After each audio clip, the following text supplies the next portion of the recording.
Anmur wakani atur kasim kondo. Assalamualaikum warahmatullahi wabarakatuh. Bismillah, alhamdulillah, alhamdulillahirabbil alamin. Asyhadu an la ilaha illallah wa sallallahu Muhammadan abduhu wa rasuluh. Allahumma sholli ala Muhammad wa ala alihi Muhammad awad. Niwun kula nuwun. Nuwun kanthi sinugrahane Gusti kang hamur beng dumati kang maha welas pasih. Mugi katur sangjaning para sepuh pine sepuh kang satumana ing pamawas lebda ing pitur sanget pinundi ing dawuh. Lumeber waradin sagung pelenggah para tamu kakung sedahan putih kang tuhu kinurmatan. Kebareng aturaken wilujeng dalu, wilujeng rawuh, wilujeng lenggah. Kanthi sekeca kanthi mardu mardikane penggalih. Wonten wisma bahagian kinar pamangku gati Bapak Kukuh Rahayu Ibu Sutarni kang lenggah wonten ing ladan ledok Kenaka Reja Polokarto Sukoharjo. Dene kebareng pamugati benjang-enjang entas pitulus sembayang kari kang putih kinasih Roro Ayu Putri Rahmani Eskep NS kebareng Jinatu Kromo dening Bagus Ari Yoga Wibowo putra kinasih Bapak Minardi Ibu Surahmi pingging saking leladan ledok Kenaka Reja Polokarto Sukoharjo. Derene memuji ngarsani Gusti megat maca temanten Sri Ramit pikantuk wayu jodoh kang sejati sejatining jodoh keluarga kang sakinah mawaddah warahmah fitini fitunya amin Allahumma amin. Dalu kalenggahan marang mangayut saka pangalipur gumalang jaya kang diluhung pagelaran campur sari sedayu musik kreatif pimpinan Bapak Sigit Susilo saking ladan Sentul Keyongan Nogosari Boyolali nganti trivokalis setunggal saking ladan Sambi Boyolali Deayu Eka Vira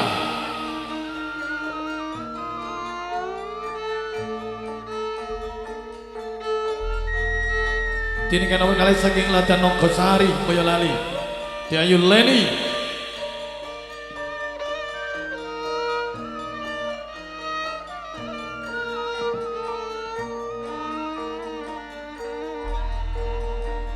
dini kanawin tiga saking ladan Surakarta Deayu Ina alah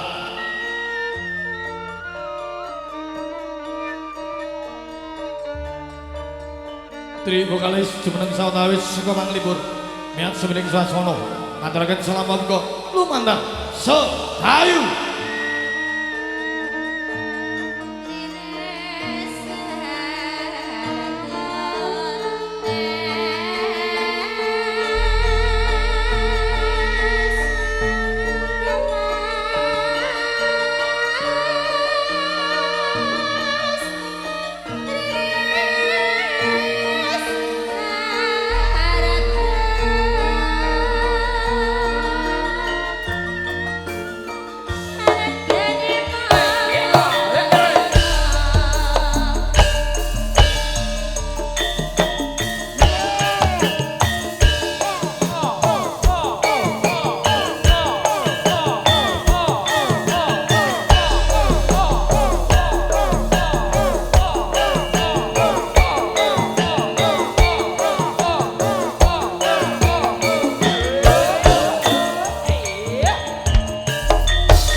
Was.